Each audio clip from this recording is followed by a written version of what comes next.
এই সময় হ্যালো বন্ধুরা, গুড মর্নিং। তোমরা সবাই কেমন আছো? আশা করি সবাই ভীষণ ভালো আছো। আমিও খুব ভালো আছি। সকালবেলা এখন 8:30 কি 8টার মতন হয়তো বাজে। তো ঘুম থেকে উঠে পড়েছি আজকে। তো ঘুম থেকে উঠে রান্না মানে ঘরগুলো যেগুলো থাকে বাসি ঘরটা যেটা থাকে সেটাগুলো ঝাড় দেওয়া আমার কমপ্লিট হয়ে গেছে।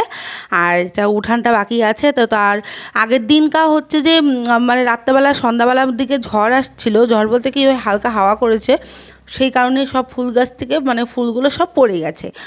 তো সেগুলাই ঝাড় দিচ্ছিলাম। তো সেরকম কিন্তু নোংরা ছিল না, খালি ফুলগুলাই দেখতে পাচ্ছ। তো শুধু ফুলগুলাই ছিল। তো এটা হচ্ছে কালকের ব্লগ। কালকে তো ছিল বুধবার, সেই ব্লগটা তোমাদের সাথে আজকে আমি শেয়ার করলাম। তো চলো তোমরা সম্পূর্ণ ব্লগটা দেখতে থাকো। তো এই দেখো ঝাড়া হয়ে গেছে। তো আমি গেটটা খুলে দিচ্ছি, দেখতে পাচ্ছ এইটা টিনের বেড়া ছিল।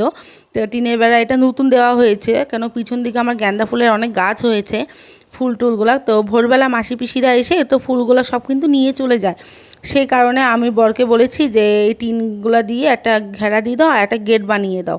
তো বলছে যে ঠিক আছে তাহলে তাই করি। এই জন্য টিনের ঘেরাটা এখানে দেওয়া হয়েছে। তো সেটা আগে ছিল না, কিন্তু এটা সম্পূর্ণ জায়গাটা কিন্তু ফাঁকা ছিল বলতে পারো। মানে এখান থেকে ওই মানে যতটুকু জায়গা আছে অতখানি ফাঁকাই ছিল, আর পিছন দিকে কিন্তু অনেক গাঁদা ফুল হয়েছে। সেই কারণে এই ঘেরাটা মানে দিয়ে দিয়েছি। তো ভালোই হয়েছে, একদিকে ফুলগুলো বেঁচে যাবে, কেন ভোরবেলা মাসি পিসিরা আসে। এই দেখো গাছটা দেখতে পাচ্ছ, এই গাছে কিন্তু অনেক ফুল হয়েছে, দেখতে পাচ্ছ। দেখো এই ফুল গাছটার মধ্যে এই ফুল নিয়ে কিন্তু আমরা পূজাও দিই। আর পিছন দিকে একটা পুরো ফ্রেশ হয়ে ঘরে চলে এলাম। তো ঘরে এসে আমি এদিকে চা আর এদিকে ভাত বসিয়ে দিয়েছি, কেন ঘুম থেকে উঠে তো বর খেয়ে তারপর তো কাজে যাবে, তাই না? তো এইদিকে দেখো আমি সব কিছু সবজি টবজি কেটিয়ে এদিকে কিন্তু আমি রান্নাটাও প্রায় হয়ে গেছে আমার। এদিকে পটল ভাজা করেছি, চাটনি করেছি, আর পাঁচ শাকে ঝোল করেছি, আর কিছু করিনি। আর এদিকে করব মাছের ঝোল। তো মাছটা আমার ফ্রিজে ছিল, সেই কারণে ফ্রিজ থেকে বের করে এখানে আমি একটু ইসে ঝরিয়ে রাখছিলাম, কেন ইসে বরফ দেওয়া ছিল সেই কারণে। তো এখন হলুদ লবণ দিয়ে তো মাছটা এখন ভাজা বসিয়ে দিব, আর বরকে ওদিকে খেতে দিয়েছি। তো ছেলে তো এখনও ঘুমিয়ে আছে, কেন ছেলে এখনও ঘুম থেকে ওঠেনি। কেন উঠলে পরে ও এখন বায়না, জানি না ওর বায়না কী কী লাগে ওর, ও সব বায়না করে। তো ভাবলাম যে না, ছেলে যদি দেরি করে ঘুম থেকে ওঠে তাহলে ওকে আমি একটু ভাত একবারে খাইয়ে দিব, আর যদি দেরি করে না ওঠে তাহলে হরলিক্সটাই দিব আর কি। তো এদিকে দেখো প্রায় আমার রান্নাটা কিন্তু হয়ে গেছে। হ্যালো বন্ধুরা, গুড আফটারনুন। তোমরা সবাই কেমন আছো? আশা করি সবাই ভীষণ ভালো আছো। আমিও খুব ভালো আছি। সারাদিনে ক্যামেরার আমি ওই পাশে ছিলাম, ক্যামেরা এই পাশে আর আসা হয়নি।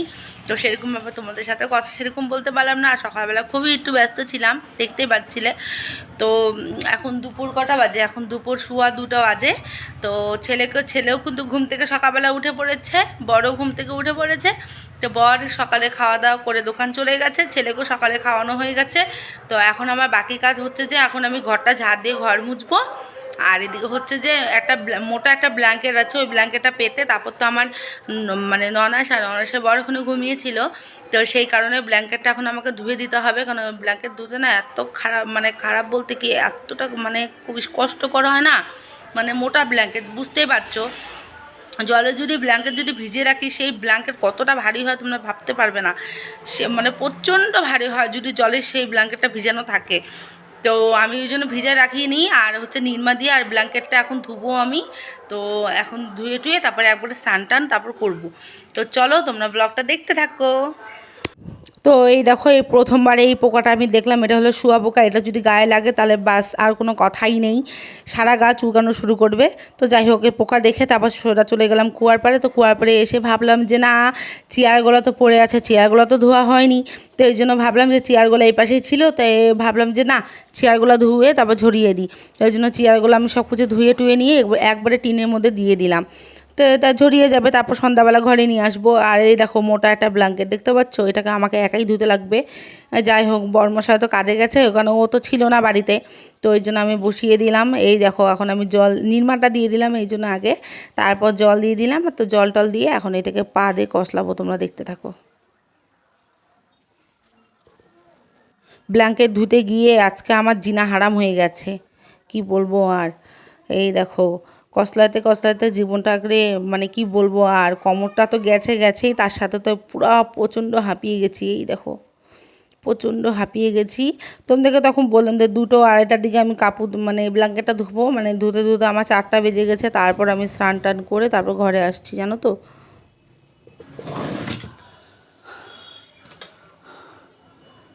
পুরো হাঁপিয়ে গেছি।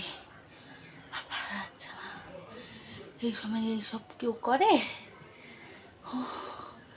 আর এটা সেই আড়াইটার দিকে তোমাদের বলেছি, এখন হচ্ছে 4টা বাজতে চললো, পুরো হাঁপিয়ে গেছি।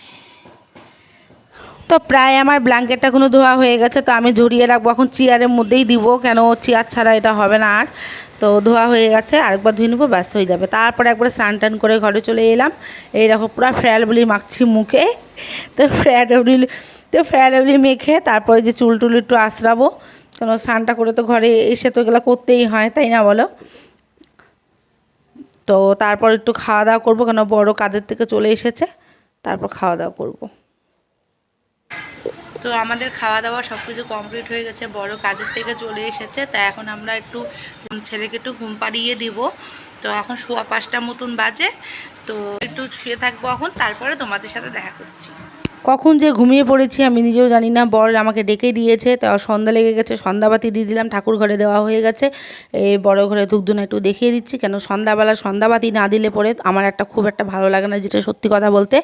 তারপর এই দেখো চা চু খেয়ে তারপর রেডি হয়ে গেলাম, যাব মেলায়। এই দেখো মেলায় যাচ্ছি আমি, আমার ননদিনীর মাসি আসছে, তো মাসির সাথে সবাই মিলে, আমার ছেলে, তো সবাই 4-5 জন মিলে আমরা এখানে চলে গেলাম মেলাতে। তো মেলাতে এসে ভীষণ আনন্দ করলাম।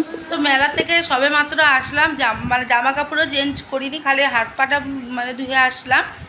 তো চলো বন্ধুরা, আজকের মতন টাটা, আবার দেখা হবে নেক্সট ব্লগে। ততক্ষণ তোমরা খুব খুব ভালো থাকো, সুস্থ থাকো, এইভাবে আমার পাশে থাকো।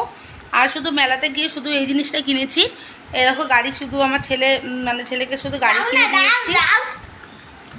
হ্যালো হ্যালো, তো ছেলেকে শুধু গাড়িটা কিনে দেওয়া হয়েছে, তাও আমি নিজে কিনিনি, তাও কিনে দিল আমার বোন জামাইয়ের সাথে দেখা হয়েছে, তো সেই কিনে দিল ওকে গাড়িটা।